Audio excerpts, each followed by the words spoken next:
Good morning प्यारे बच्चों। जैसा कि इसके पूर्व वाले वीडियो में आपने देखा कि हिंदी भाषा का विकास किस तरह से हिंदी सोपान बाई सोपान हमारी भाषा के रूप में आई। आज हम लोग इस टॉपिक पर बात करेंगे कि हिंदी काव्य साहित्य का इतिहास। वो इसलिए कि काव्य का प्रारंभ, हिंदी काव्य का प्रारंभ गद्य से पहले था।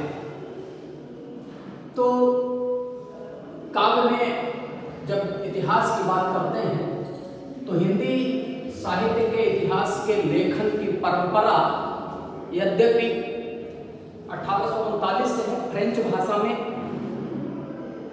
लिखा गया है। गार्सा दा तासी ने हिंदी साहित्य का इतिहास लिखा, लेकिन मैं बात वहां से ना करके सीधे हिंदी साहित्य का इतिहास आचार्य रामचंद्र शुक्ल से करता हूं। हिंदी इतिहास लेखन की परंपरा में आचार्य शुक्ल जी का बड़ा योगदान है। इन्होंने 1929 ईस्वी में हिंदी साहित्य का इतिहास नामक एक ग्रंथ लिखा और इस ग्रंथ में आचार्य शुक्ल ने किसी काल की प्रवृत्ति अर्थात विशेषता, किसी समय में किस तरह समाज था, उसकी सामाजिक, राजनीतिक, आर्थिक व्यवस्था कैसी थी और जिसका सीधा प्रभाव साहित्य पर पड़ता है। तो शुक्ल ने देखा कि मनुष्य की चित्तवृत्ति बदलती है तो समाज बदलता है, और समाज बदलता है तो समाज के बदलने का प्रभाव साहित्य पर भी पड़ता है। तो इस आधार पर साहित्य में प्रवृत्ति के आधार पर अर्थात विशेषता के आधार पर आचार्य शुक्ल ने हिंदी साहित्य के इतिहास को करीब 900 वर्ष के कालखंड को इन्होंने 4 भागों में बांटा। प्रथम आदिकाल, दूसरा पूर्व मध्यकाल, तीसरा उत्तर मध्यकाल और चौथा आधुनिक काल। ये प्रवृत्ति के आधार पर नामकरण नहीं है। ये जो आप ब्रैकेट में देख पा रहे हैं, वीर गाथा काल, भक्ति काल, रीति काल, गद्य काल, ये साहित्य की विशेषता के आधार पर उस कालखंड में साहित्य की क्या प्रमुख प्रवृत्तियां रही हैं, क्या विशेषताएं थी, उस प्रवृत्ति के आधार पर इन्होंने ये वर्गीकरण किया है। और ये संवत 1050 से 1375 तक इस तरह से लगभग 200 वर्षों के अंतराल साहित्य का आप देख पा रहे हैं रहा कि 200 वर्ष के बाद साहित्य में कुछ भिन्नताएं देखने को मिलती हैं। उन्हीं भिन्नताओं के आधार पर इन्होंने 4 कालखंडों में इतिहास को बांटा।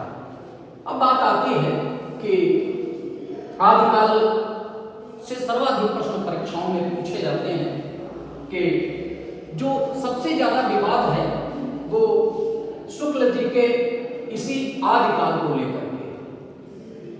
अनेक कवि किसी एक नाम से सहमत नहीं।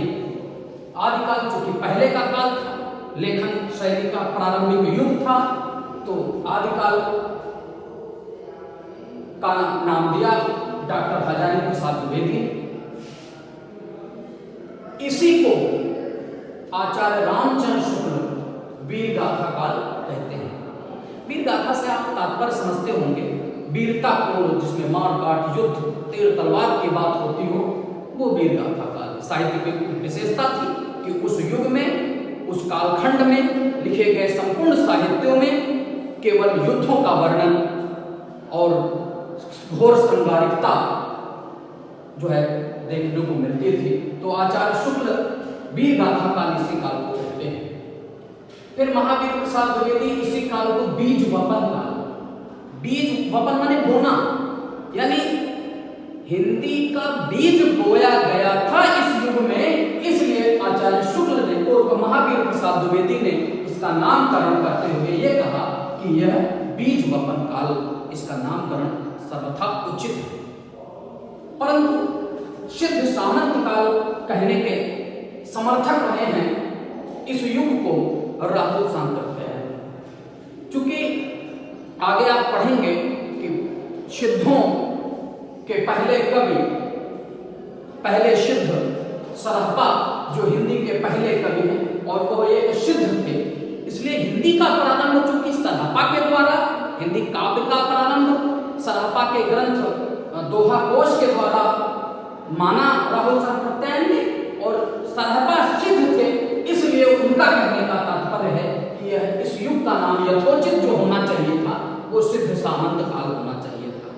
जानते हैं अगला नामकरण डॉक्टर राम कुमार वर्मा का जो सर्व प्रचलित नाम है, जिसको इन्होंने चारण काल कहा। जी हाँ बच्चों, चारण राजा के दरबार में ऐसे कवि हुआ करते थे जो सैनिकों के उत्साह को अपने गीतों के माध्यम से बनाए रखते थे। साहित्य युद्ध का क्षण था, एक राजा युद्ध करके आता और दूसरे युद्ध की तैयारी प्रारंभ करते, तो ऐसे में जनता हताश और निराश हो गई थी, और जनता की उस निराशा को कम करने के लिए, उनके उत्साह को बढ़ाने के लिए राजा अपने यहाँ ऐसे कवियों को रखते थे जो गीतों के माध्यम से, जागरण गीतों के माध्यम से उनके उत्साह को बनाए रखते हैं। तो ऐसे कवि ये चारण कहलाते थे। चारण उत्साह बढ़ाने वाले कवि चारण कहलाते थे, और उन्हीं की रचनाओं की प्रमुखता रही है, इसलिए डॉक्टर राम कुमार वर्मा ने इस युग का नाम चारण काल रखना सर्वथा उचित समझा। थैंक यू बच्चों। अगले वीडियो में हम लोग पढ़ेंगे कि हिंदी काव्य साहित्य की विशेषताओं के साथ उनकी प्रमुख जो है कवियों और उनकी रचनाओं के विषय में। धन्यवाद।